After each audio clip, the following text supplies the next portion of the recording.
गर्भ स्तुति। नमस्कार दोस्तों, आपको तो पता ही है कि श्री कृष्ण के जन्म होने से पहले कितनी बाधाएं, कितनी विशेष चीज़ें हुई। उस स्थिति में कैसे देवकी जी के पेट में श्री कृष्ण का वास हुआ या उनका जन्म हुआ उनके पेट से, तो इसके पीछे क्या कहानी है, क्या कथा है, ये सबको ही पता होगी। किंतु ये बहुत कम लोगों को पता होगा कि उस समय सभी देवताओं ने मिलकर उनके कारागृह में आकर देव स्तुति की, जिसको गर्भ स्तुति के नाम से जाना जाता है। आज उसी गर्भ स्तुति के बारे में हम आपसे चर्चा करेंगे और उसका पूरी तरह से हम पाठ करेंगे। अगर आप गर्भवती माता हैं तो इस स्तुति को अवश्य ही सुने, जिससे आपकी कोख में पल रहा जो भी बालक है उसको विशेष लाभ हो और उसके जो भी कठिनाइयां हैं वो दूर होकर उसको भी संतुष्टि प्रदान हो और वो भी बहुत तेजस्वी बने। तो ये गर्भ स्तुति यहाँ से प्रारंभ होती है, जिसमें समस्त देवी देवता आकर आशीर्वाद देते हैं और देवकी जी को शक्ति प्रदान करते हैं। भगवान वासुदेव जी के मन में आकर उनके मन से देवकी जी के मन में आ गए। वे प्राकृत जीवों की भांति गर्भस्थ नहीं हुए, यद्यपि देवकी जी को लीला से गर्भ स्थिति सी प्रतीत हुई। एक दिन देवताओं ने कंस के कारागार में आकर स्तुति की, जो गर्भ स्तुति के नाम से विख्यात है। अब वह स्तुति यहाँ से प्रारंभ होती है। परीक्षित भगवान शंकर और ब्रह्मा जी कंस के कैद खाने में आए। उनके साथ नारद आदि ऋषि भी थे। वे लोग शुभ वचनों में सबकी अभिलाषा पूर्ण करने वाले श्री हरि की इस प्रकार स्तुति करने लगे। प्रभु, आप सत्य संकल्प हैं, सत्य ही आपकी प्राप्ति कर श्रेष्ठ साधन है। सृष्टि के पूर्व प्रलय के पश्चात और संसार की स्थिति के समय इन असत्य अवस्थाओं में भी आप सत्य हैं। पृथ्वी, जल, तेज, वायु, आकाश, इन 5 दृश्यमान सत्यों के आप ही कारण हैं और उनमें अंतर्यामी रूप से विराजमान भी हैं। आप इस दृश्यमान जगत के परमार्थ स्वरूप, आप ही मधुर वाणी और सम दर्शन के प्रवर्तक हैं। भगवान, आप बस सत्य स्वरूप ही हैं। हम सब आपकी शरण में आए हैं, हम सब आपके शरण में आए हैं। फिर सभी लोग यह संसार क्या है यह कहते हैं। इस प्रकार रूप वृक्ष की उत्पत्ति के आधार एकमात्र आप ही हैं। आप में ही इसका प्रलय होता है और आपके ही अनुग्रह से इसकी रक्षा भी होती है। जिनका चित्त आपकी माया से आवृत्त हो रहा है, इस सत्य को समझने की शक्ति खो बैठा है। वे ही उत्पत्ति, स्थिति और प्रलय करने वाले ब्रह्मादि देवताओं को अनेक देखते हैं। तत्वज्ञानी पुरुष तो सबके रूप में केवल आपका ही दर्शन करते हैं।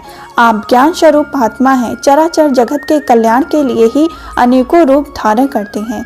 आपके वे रूप विशुद्ध अप्राकृत सत्य में होते हैं और संत पुरुषों को बहुत ही सुख देते हैं, साथ ही दुष्टों को उनकी दुष्टता का दंड भी देते हैं, उनके लिए अमंगल भी होते हैं। कमल के समान कोमल अनुग्रह भरे नेत्रों वाले प्रभु, कुछ विरले लोग भी आपके समस्त पदार्थों और प्राणियों के आश्रय स्वरूप रूप में पूर्ण एकाग्रित अपना चित्त लगा पाते हैं। आपके चरण कमल रूपी जहाज का आश्रय लेकर इस संसार सागर को बछड़े के खुर के गड्ढे के समान अनायास ही पार कर जाते हैं। क्यों ना हो, अब तक के संतों ने इसी जहाज से संसार सागर को पार जो किया है। परम प्रकाश स्वरूप परमात्मा, आपके भक्त जन सारे जगत के निकट पट प्रेमी सच्चे हितैषी होते हैं। वे स्वयं तो इस भयंकर और कष्ट से पार करने योग्य संसार सागर की पार कर ही जाते हैं, किंतु औरों के कल्याण के लिए भी वे यह आपके चरण कमल की नौका स्थापित कर जाते हैं। वास्तव में सत्य पुरुषों पर आपकी महान कृपा है, उनके लिए आप अनुग्रह स्वरूप ही हैं।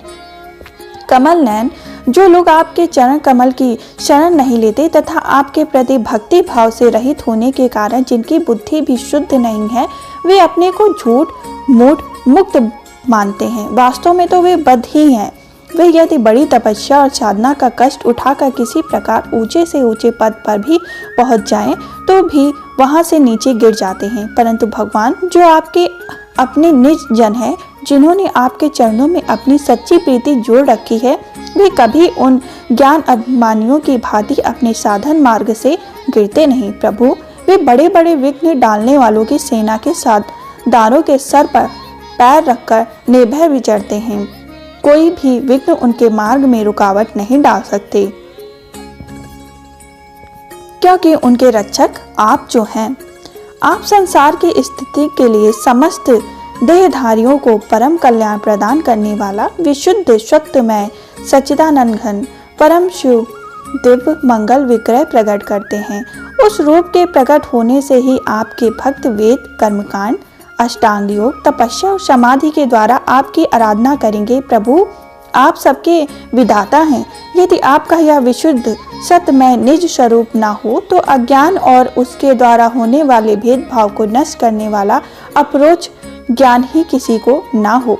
जगत में दिखने वाले तीनों गुण आपके हैं और आपके द्वारा ही प्रकाशित होते हैं, यह सत्य है। परंतु इन गुणों की प्रकाशित ग्रंथियों से आपके स्वरूप का केवल अनुमान ही होता है, वास्तविक स्वरूप का साक्षात्कार नहीं होता।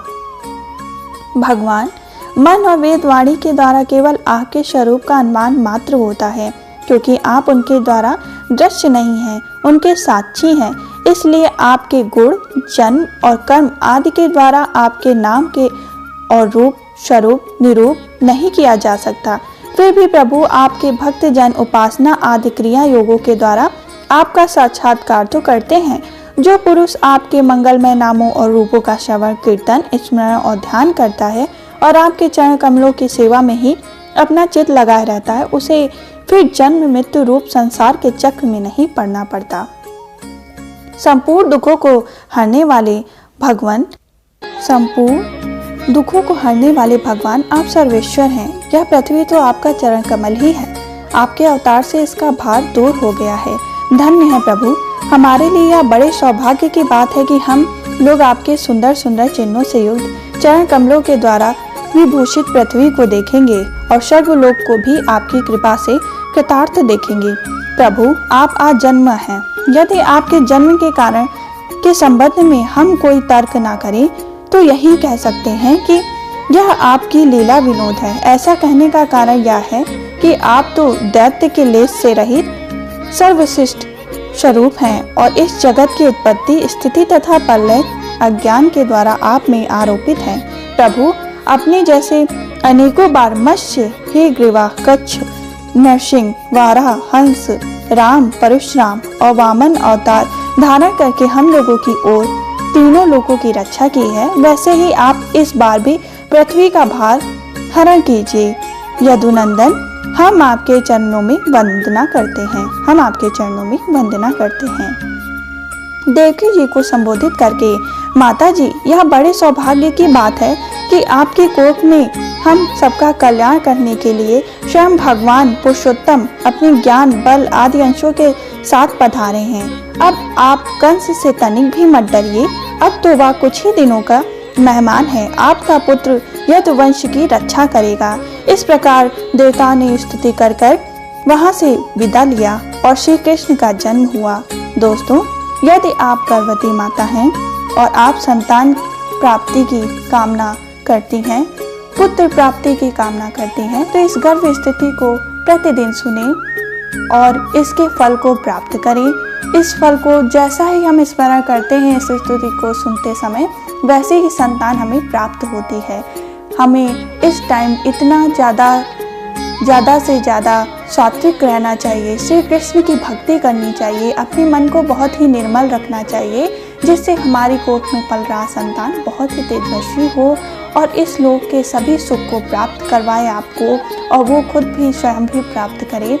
सूर्य के समान तेजस्वी हो, सभी ग्रहों की उस पर विशेष कृपा हो, किसी प्रकार की कठिनाइयाँ उसको ना आए जीवन में। इसी कामना के संग हम इस वीडियो से अब विदा लेते हैं। अगर आप चैनल पे न्यू हैं तो चैनल को जरूर सब्सक्राइब करें, बेल आइकन को प्रेस करके कमेंट बॉक्स में जय श्री हरे कृष्ण अवश्य ही लिखें। जय श्री हरे कृष्ण।